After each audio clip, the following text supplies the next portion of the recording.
Hello guys, and welcome back to the channel.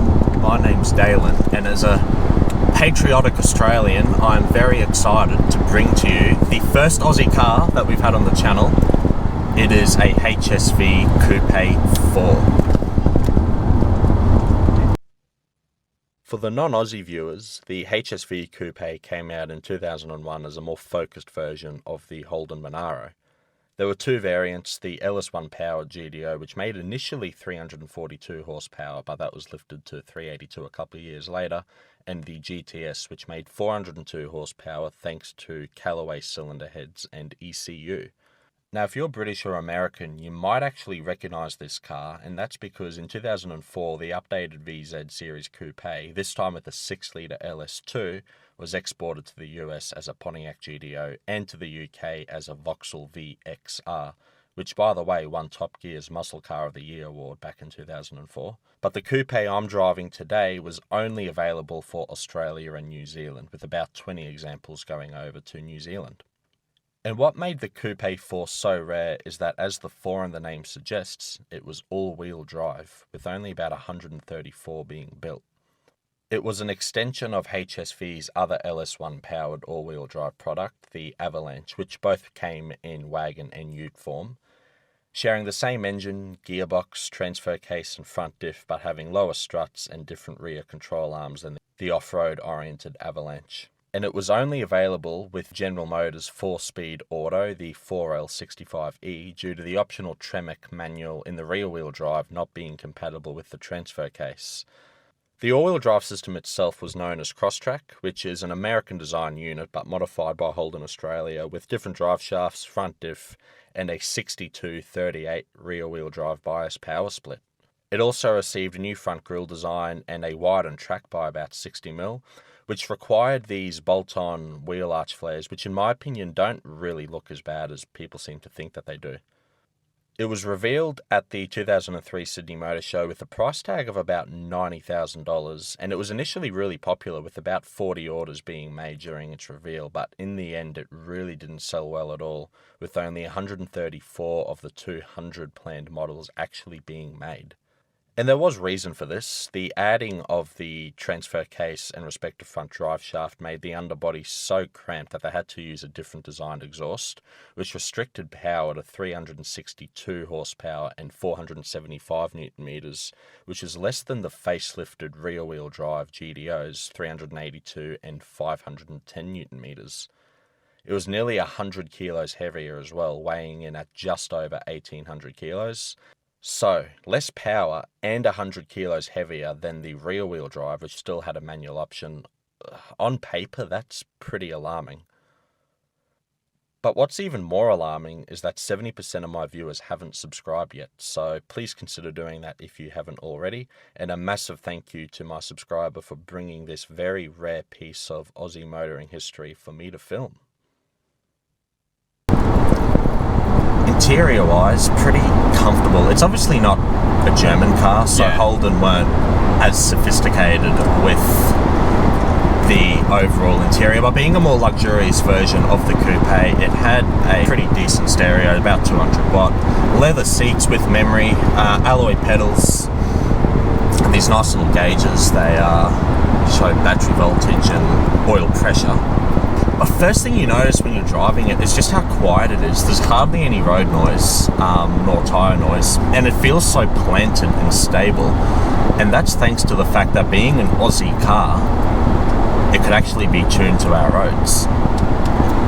And that, when you actually drive one and get behind the wheel, it becomes all of a sudden really appealing.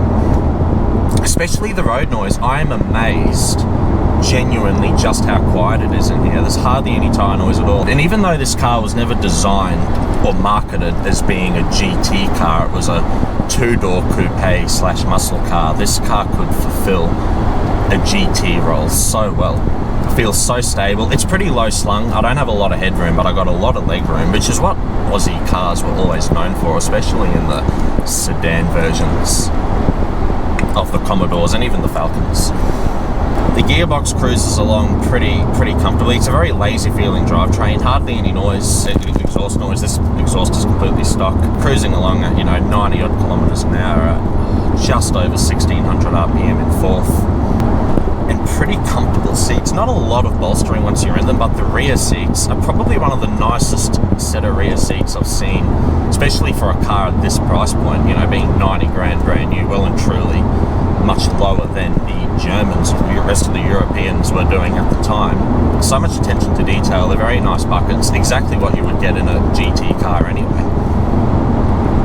It doesn't feel particularly alert in cruising. I mean, the steering response isn't bad, but it's definitely something you can really settle into on long drives.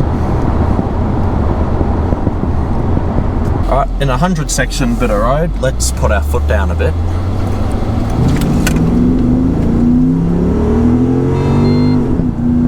Quite a long first gear. The gearbox does pause a little bit before gear changes, so there's a little bit of a delay. Guess that was always sort of going to be a weak point on one of these, but the actual shifts themselves are relatively smooth. They're not jerky, which is the main thing. Let's see, just cruising along, I'm going to stand on it and we'll see how the gearbox behaves with the downshift. So full throttle now. Yeah, a little bit of a delay. But because of the architecture with the transfer case, a manual was just never an option for one of these cars, unfortunately. But you could get manuals in a lot of the other HSV range. So that, in a way, does make up for it. It can be excused when there's workarounds like that. Alright, now we're on some more demanding sections of road. Let's see what it's like more in the corners rather than a GT application. Very planted, first of all. You do get a little bit of body roll and you do feel a little bit of weight transfer. I mean, it is a 1.8 ton car, just over, so it's not light at all. The steering is pretty direct. Not a lot of feel though, but at the same time, it's got a pretty direct front end. Brake-wise, they're good. HSVs have always been known for their stopping prowess, and this is more or less no different. You do need a little bit of force. They're definitely not light brakes, but 362mm rotors at the front, so there's plenty of stopping power there. A 4-speed auto that you can't manually change gears with is kind of the stuff of nightmares, if I'm honest, but you can at least knock it into third gear and it will hold third. It'll downshift still, but you can stop it from changing up into fourth, which is somewhat helpful. The gearbox kind of feels like it's a little bit out of phase with what the rest of the car is doing. Yeah, the suspension as well really keeps the car in check, which is impressive in the sense that it's trying to control 1.8 tons. It's a lot of mass that you're throwing around, and it does do a good job. The back end feels predictable, really neutral.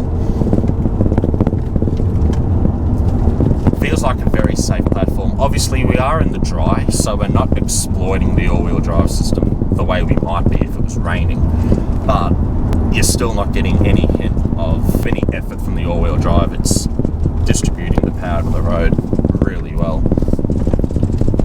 Like powering out of this corner. Yeah, no dramas. Not leery or characterful like HSVs always have been. It's definitely a different philosophy, but at the end of the day, this isn't a complete sort of corner hunter. It is definitely suited on the open road with really sweepy corners where you can start to settle into the car a little bit more. Really, really tight, twisty stuff. Yeah, it is still a 1.8 ton. But yeah, this car's GT and cruising characteristics are genuinely surprising. At the end of the day, the owner of this car chauffeurs his grandmother around in it, so that kind of says it all, doesn't it? And it's a very interesting market that HSV tapped into here, because you got to remember, Australia, especially in Victoria and Tasmania, gets snow and we get a lot of rain, so we do have a market for all-wheel drive capability that the Europeans have always delivered. So if you were patriotic and you wanted something Aussie and also didn't want to have to pay luxury car tax, this car actually, when at the time it was new, made a lot of sense. I mean, you think for the price point, you have WRX and Evos, which nowhere near as refined as this. They were a little bit cheaper brand new. They were about 60 grand.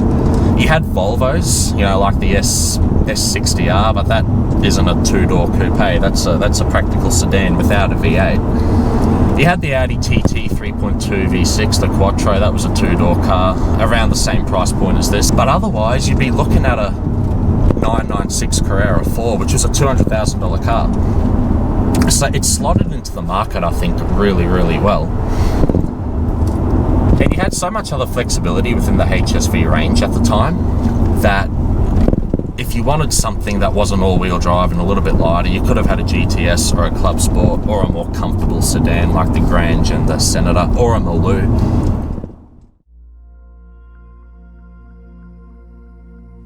So like I said, heavier and slower than the rear-wheel drive versions of the same car. The Coupe 4 was definitely a bit of an oddball, but HSV gave something new and experimental a go. Lots of car manufacturers nowadays have become so much less experimental and as a result, a lot more boring and predictable.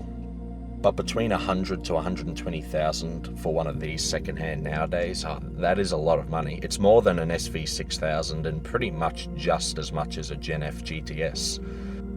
So would I spend that amount on one of these? Probably not. But that being said, this car is a reminder of the great motoring industry that Australia used to have, and now that I've driven a HSV for myself, I'm finding it pretty sad that it's gone.